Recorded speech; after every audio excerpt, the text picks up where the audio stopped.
If you have a brokerage account and you are not harvesting your losses every December, you are leaving real money on the table. A freelancer in the 24% tax bracket who harvests $3,000 in losses saves $720 in federal tax. Do that every year for a decade, and that is over $7,000 back in your pocket. But there is one rule that trips up almost every freelancer who tries this. Break it, and the IRS disallows your loss completely. Today, I am going to walk you through tax loss harvesting in your taxable brokerage account, the wash sale rule in plain English, the crypto exemption that still applies in 2026, and the exact playbook to run before December 31st. Welcome to the Freelancers Wealth Blueprint, where we turn freelance income into long-term wealth. If you are self-employed and want to keep more of what you earn, hit subscribe. First, let us define the strategy.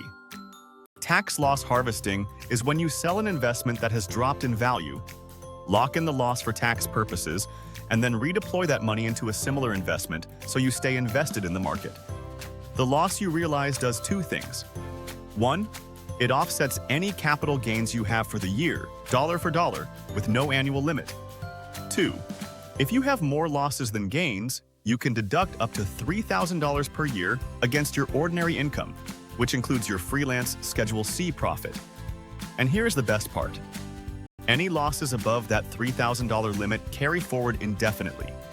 They never expire. You can use them in future years against future gains. So if you harvest $15,000 of losses this year and you have no gains, you use $3,000 against ordinary income now and carry $12,000 forward to future tax years. That is a powerful asset. Now let us talk about the wash sale rule, because this is where freelancers blow themselves up. The wash sale rule lives in Internal Revenue Code Section 1091. It says if you sell a security at a loss and buy a substantially identical security within 30 days before or 30 days after the sale, the loss is disallowed.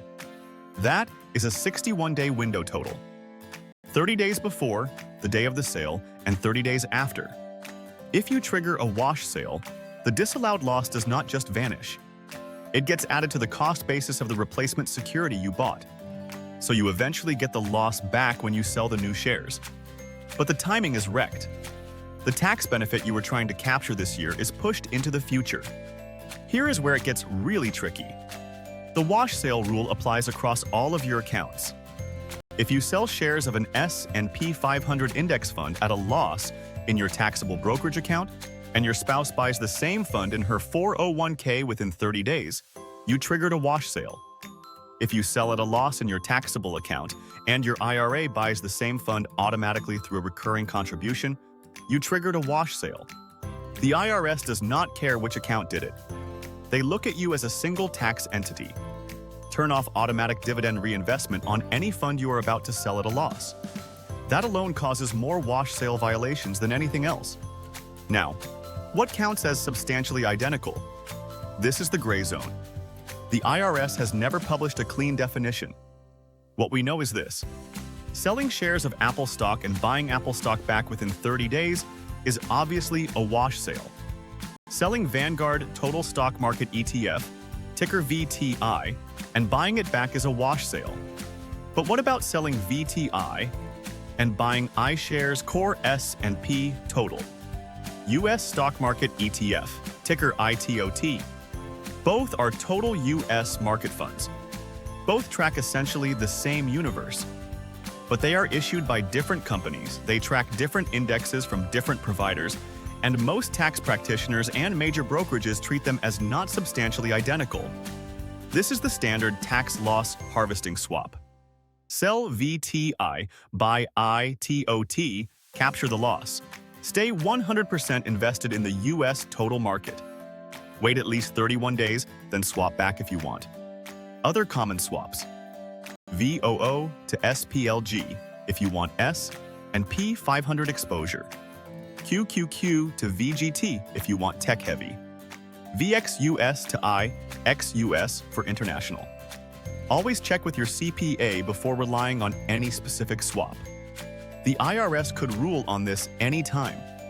Now, let us talk about crypto in 2026. As of today, the wash sale rule still does not apply to cryptocurrency.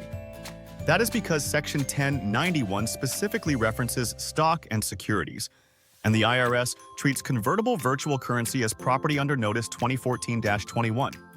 So if you bought one Bitcoin at $60,000 and it is now worth $40,000, you can sell it, immediately buy it back, realize the $20,000 loss for tax purposes, and keep your Bitcoin position. There is one exception: the 2026 instructions for the new Form 1099-DA specify that tokenized securities are subject to wash sale reporting. So tokenized stocks are in. Spot Bitcoin and Ethereum are still out. But Congress has been threatening to close this loophole for years. The Digital Asset Parity Act was introduced but has not passed. Use the crypto exemption while it still exists. Here is your December playbook. Step 1. Before December 1st, log into every brokerage account and identify positions that are currently at a loss. Step 2. Calculate your year-to-date realized gains and your ordinary income. Step 3. Decide how much loss you want to harvest.